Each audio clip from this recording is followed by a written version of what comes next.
आणि आता world health organisation यांची हेल्थची जर व्याख्या आपण बघितली तर health is a complete physical, mental, social wellbeingness and not only merely absence of disease or infirmity. म्हणजे फक्त आजार नसणं किंवा फक्त एखादी डेफिशियनवर आणि मनाच्या दोषांवर नियंत्रण आणलं तर फायदा होऊ शकेल. आणि मनाच्या दोषाबद्दल फार सांगायची गरज नाही, कारण की ज्या ज्या वेळेला आपण व्यायाम करतो, व्यायाम आणि आसन यात आम्हाला बऱ्याचदा प्रश्न विचारतात, आम्ही व्यायाम करावा का आसनं करावी. तर आसनांमध्ये शरीर स्थिरीकरण, मनस्थिरीकरण आणि एकदा मन स्थिर झालं की बुद्धी स्थिरीकरणाकडे जे जे आजार आहेत त्यांना नियंत्रण अधिक चांगल्यापैकी मिळू शकेल असं यातला कन्सेप्ट आहे. मग आपण उदाहरणादाखल जर म्हटलं तर प्राणायाम करताना आपण श्वासावरती जे एकाग्रता करतो तर तुम्हाला लक्षात येईल की बरेच जण म्हणतात की आम्ही प्राणायाम करत नव्हतं तेव्हा आम्हाला असं वाटायचं की आम्ही थोडा थोडा श्वास घेतो. प्राणायाम करताना जे पूर्ण कुंभक भरून घेतो आपला आहे तो श्वास, अन्न, पाणी आपण आत घेताना प्राणवायूचं त्याच्यावर नियंत्रण आहे, त्या कर्मांवर त्याचे थोडक्यात फंक्शन ते आहे. त्याच्यानंतर उदानवायू जो आहे तो आपण बाहेर जेव्हा श्वास सोडणार आहोत, तुमच्या भाषेत जेव्हा रेचक तुम्ही करणार आहात तेव्हा त्याचं काम सुरू होतं.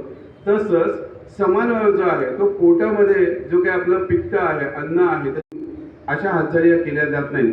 त्यामुळे शरीरामधला जो मुख्य वातदोष आहे, एक सुंदर वाक्य आहे शरीरामध्ये दोषांचं, कफम पंगू पित्तम पंगू पंगवो मल धातवहा वायुना यत्र नियंते तत्र वर्षंती मेघवत किंवा तत्र गच्छन्ति मेघवत.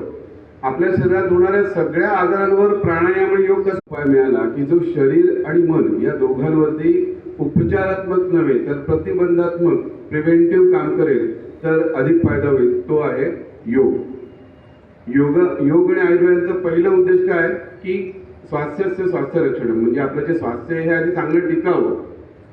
आजारी पडल्यावर उपचार करणं हा दुसरा भाग आहे. प्रिव्हेंटिव्ह मेडिसिन म्हणून आता काय होणार आहे जर कळलं तर आपण ती अधिक चांगल्या पद्धतीने करू शकतो. एवढंच आज माझा विषय आहे. योगासनं, प्राणायाम, आयुर्वेद आणि आरोग्य यांची साखळी आपल्याला जर जोडून बघता आली तर आपल्याला निश्चित त्यात काय नक्की मिळणार आहे हे कळेल. तर मुख्यतः शरीरात होणारे जे काही आजार आहेत ते, आणि मला तुमच्यासमोर बोलायची संधी दिली त्याबद्दल आयोजकांचे मी आभारी आहे. तसंच स्टेजवरील विविध मान्यवर आणि खाली बसलेले देखील मान्यवर जे आहेत त्यांना याच्या शुभेच्छा देतो योग दिनाच्या.